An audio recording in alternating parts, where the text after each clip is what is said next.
Welcome to Tapped In with Tony. I am your host, Tony Bogan, and tonight we have Richard Austin, co founder of Impact Youth Incorporated and Impact Basketball. Welcome to the program. Thank you for joining me. Thank you, Tony. I appreciate you having me, man. It's an honor. It's a pleasure. Not a problem. I heard you've been doing a lot with basketball, especially in the Cleveland area. Yeah, man. We have a lot of things to do, which is a blessing, also a responsibility. But it's great to just be involved with the community and really tapped in with the young guys and young ladies who are in the community and really have the passion, but don't always have the voice and don't always have the avenue to be able to make the things happen they want to happen. So I'm glad that we can be a resource for them and really get to advocate for them. And you guys have been doing a really great job of it. Thank you, man. I appreciate that. That means a lot. Most Not a definitely. problem. And for those who are just tuning in, why don't you tell us a little bit about your background?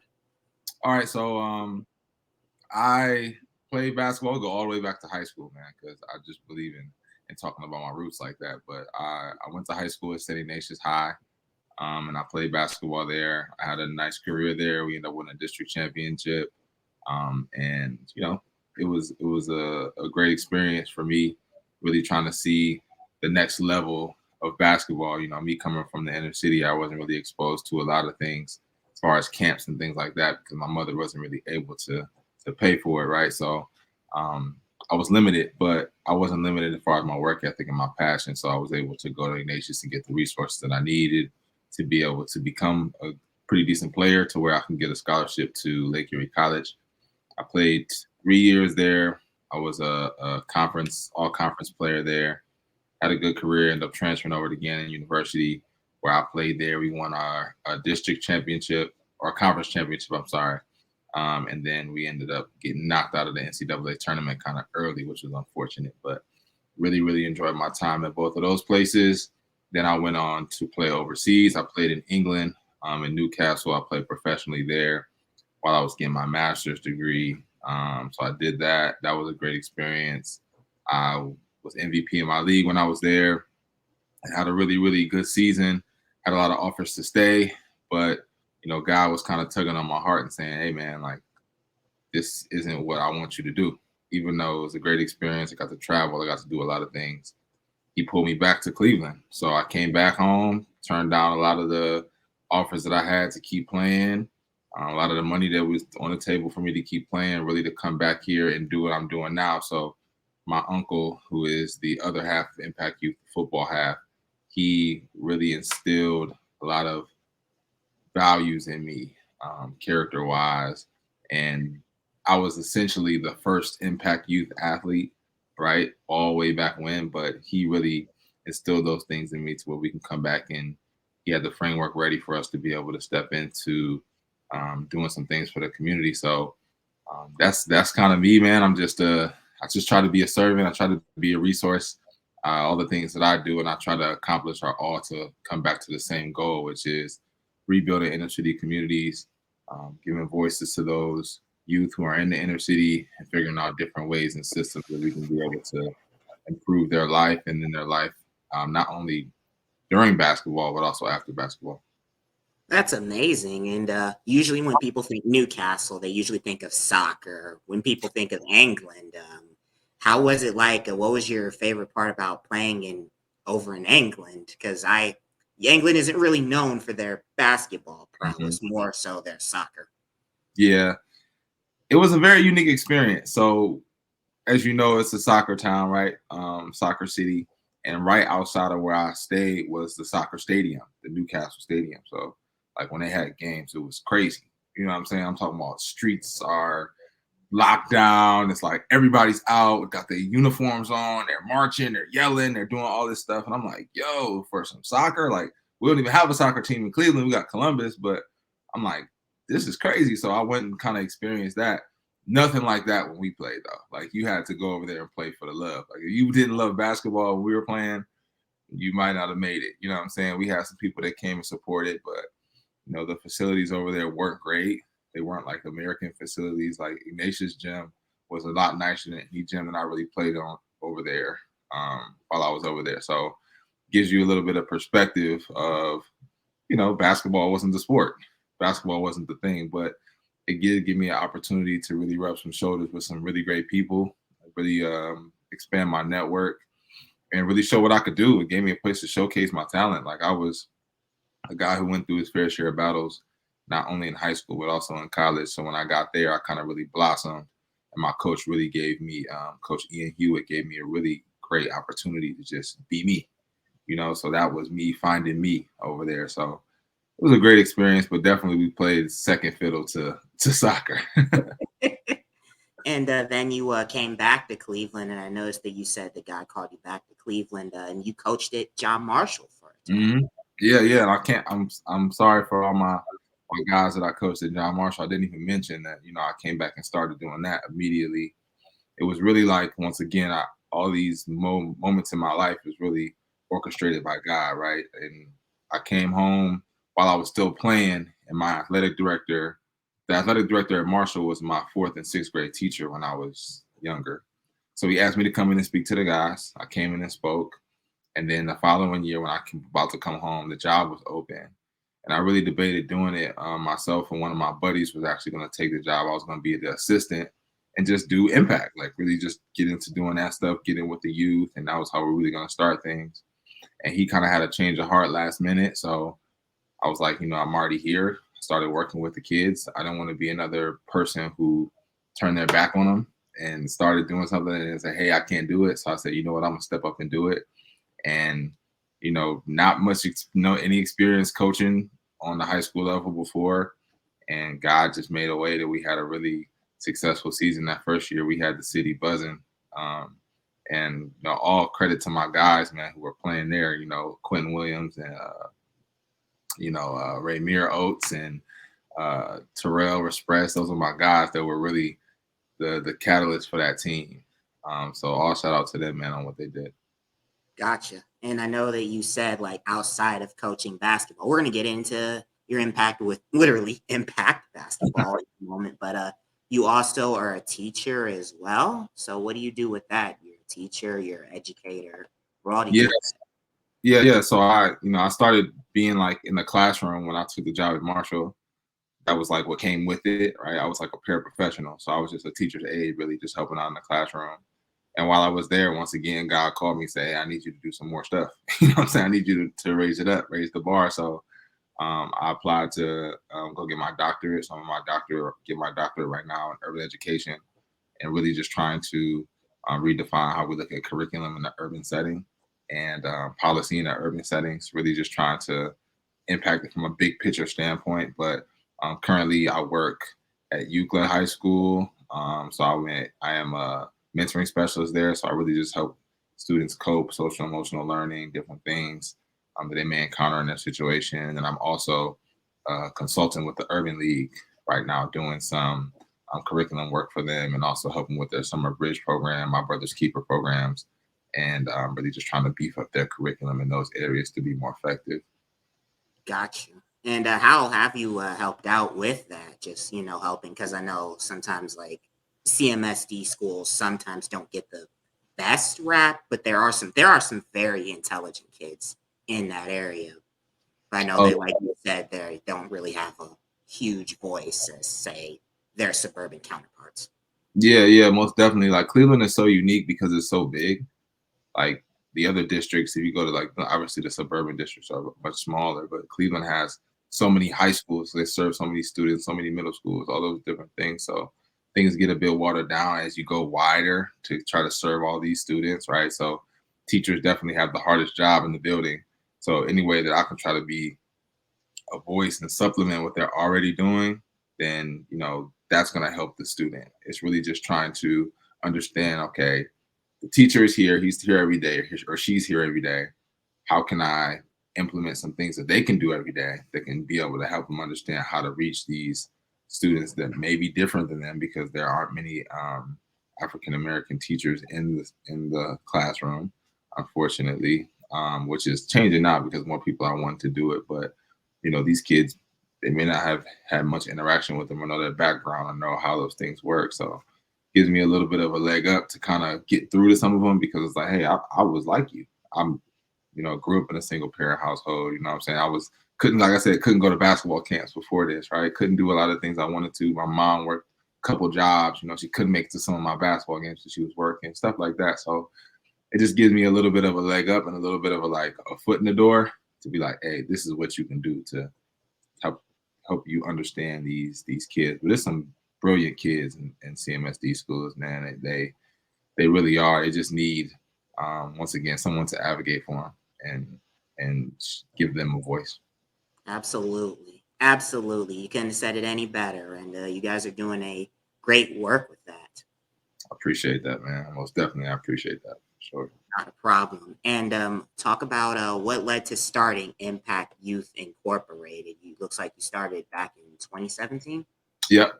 We started in 2017, but that was our official start date. But like I mentioned before, my uncle Sean Austin really had a vision of preparing athletes, mind, body, and spirit, not just the body part, and then leave everything else to the wayside. So when I was going through my fair share of struggles that I had at Ignatius, um, that was when he really started working with me, and like the curriculum that we give to our students now was really what he was taking me through, and trying to form my mental fortitude so that I can be able to push through a lot of these obstacles.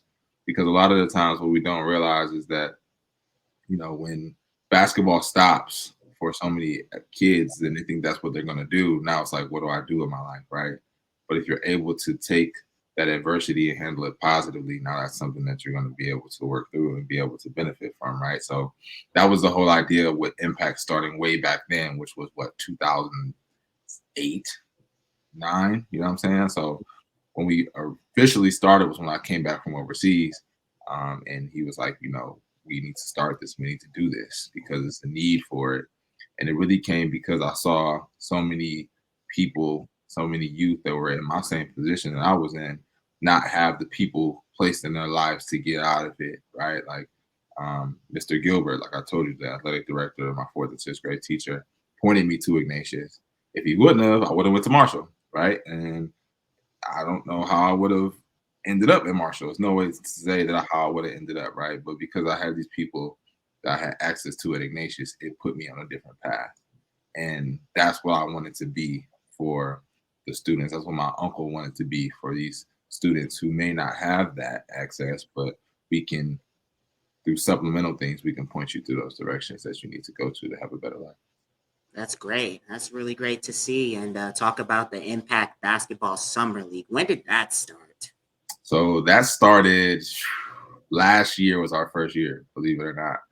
I was still coaching at Marshall at the time, and Councilman Casey called a meeting because there was so much violence going on at Jefferson Park. There had been a couple shootings over there and some bad things that had happened.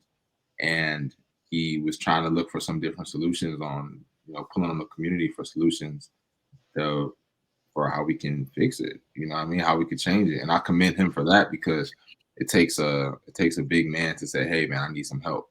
Like I need some help in finding the answer. So I commend him for that for sure. And we all sat down in the basement of St. Paul AME Church. Shout out to Pastor Greg Thomas over there. It's also my cousin, my big cousin. So shout out to him.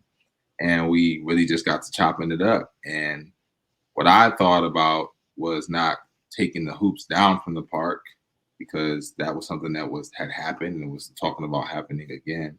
It was, how do we put something in the park to where we give the kids pride, where we give them something to protect, we give them culture, because as we know, you go in the inner city, and if you're good in the inner city, people gonna have your back, right? So Yes. how do we create that at Jefferson? Because they can do it.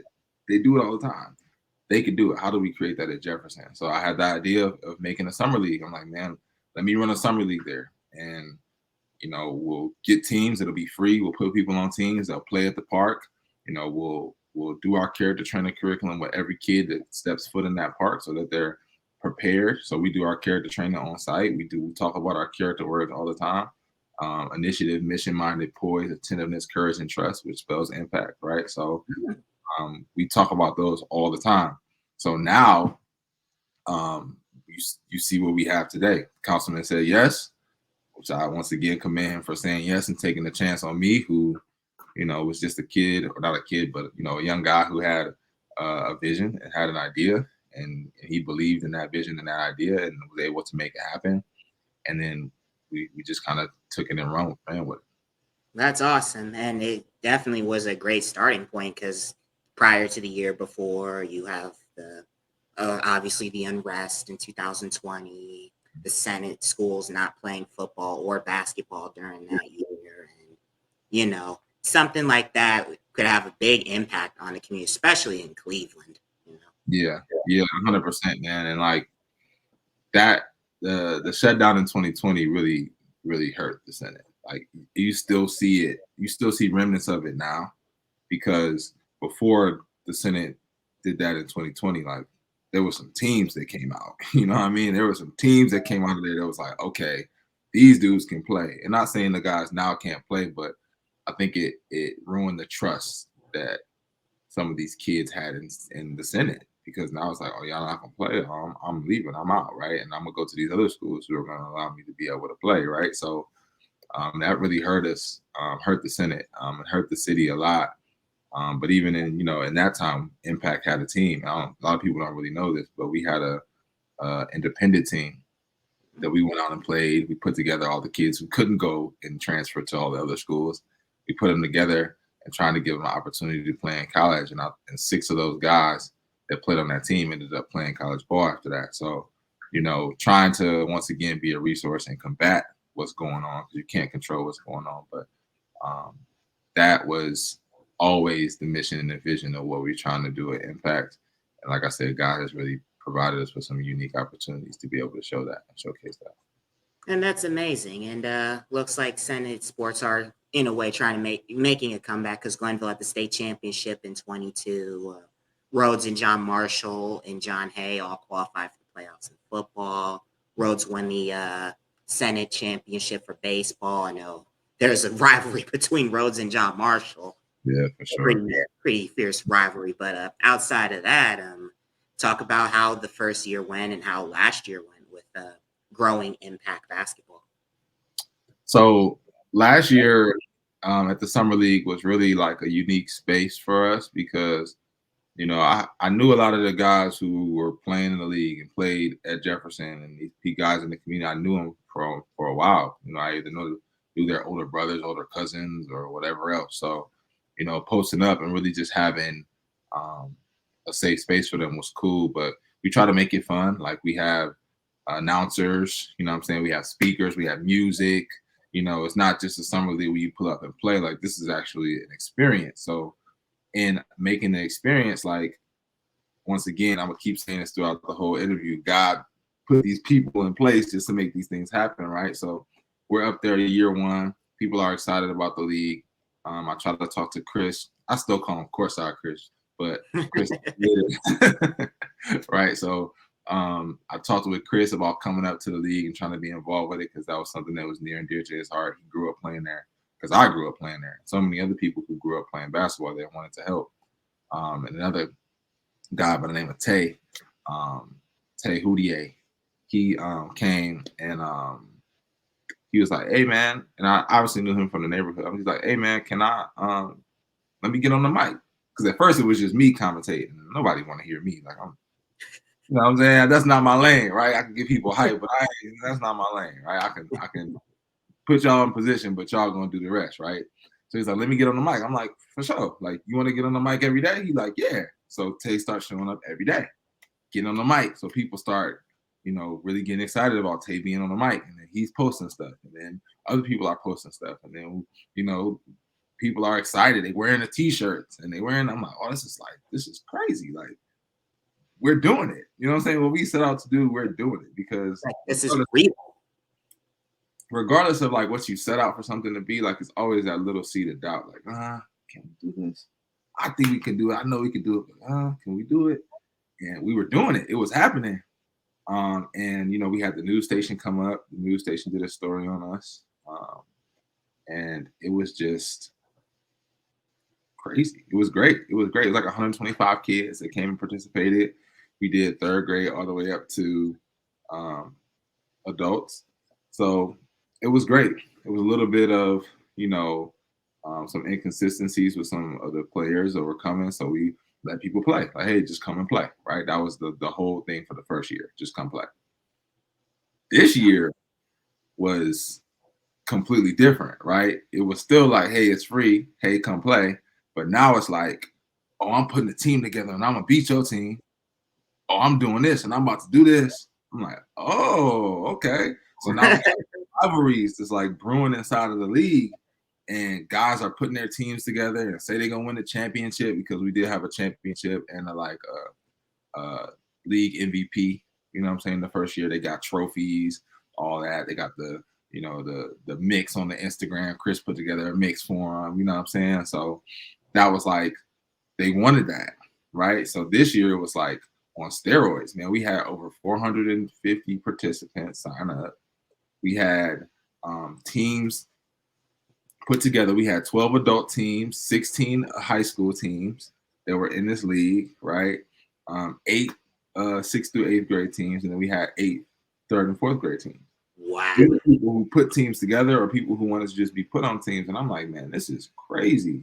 So every content person wants to be out there now. So now it's like, Francie was out there. She's getting up in the content stuff. Chris. Chris was there. Okay, I've seen a couple times. You know all the guys. They're gonna get upset. Tommy shot hoops a couple times. Tommy's out there, right? And not only are these guys out there, but they're participating in the league and then supporting the league. So like when they're not there, they're not playing, they still come up. They watch the young guys play. They watch, some other people play, the marquee matchups. We start having games of the week. You know what I'm saying? We start doing things like that. And then on top of that, then you get content creators who are YouTubers who want to come. So now you got Fombi pulling up. You got Friga pulled up. You know what I'm saying? You got all these people that's coming.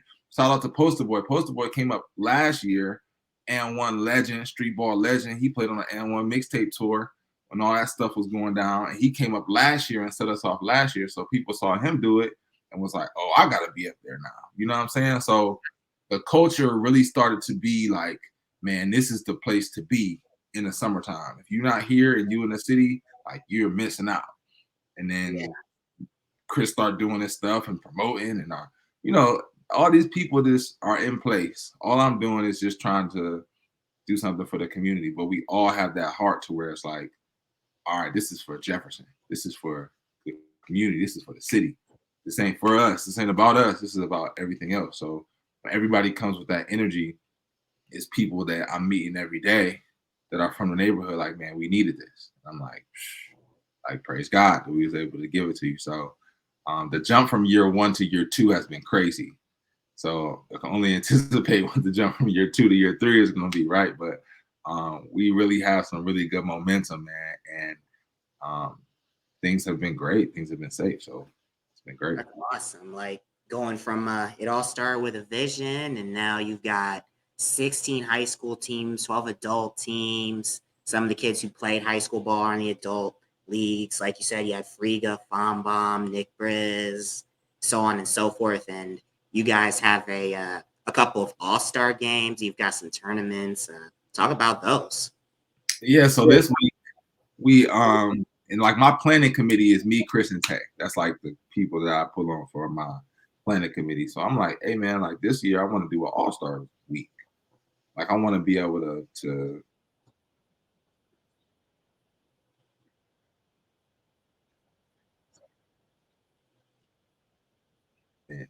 and it was really Tay and Chris's idea to do a one-on-one tournament and have them play for the title of Mr. Jefferson, right? So that's going to happen on Wednesday. So we have the one-on-one tournament. We got 16 guys, the top 16 guys in the league. People voted. We put out a Google form. People will be able to vote for not only the All-Stars, but also for Mr. Jefferson.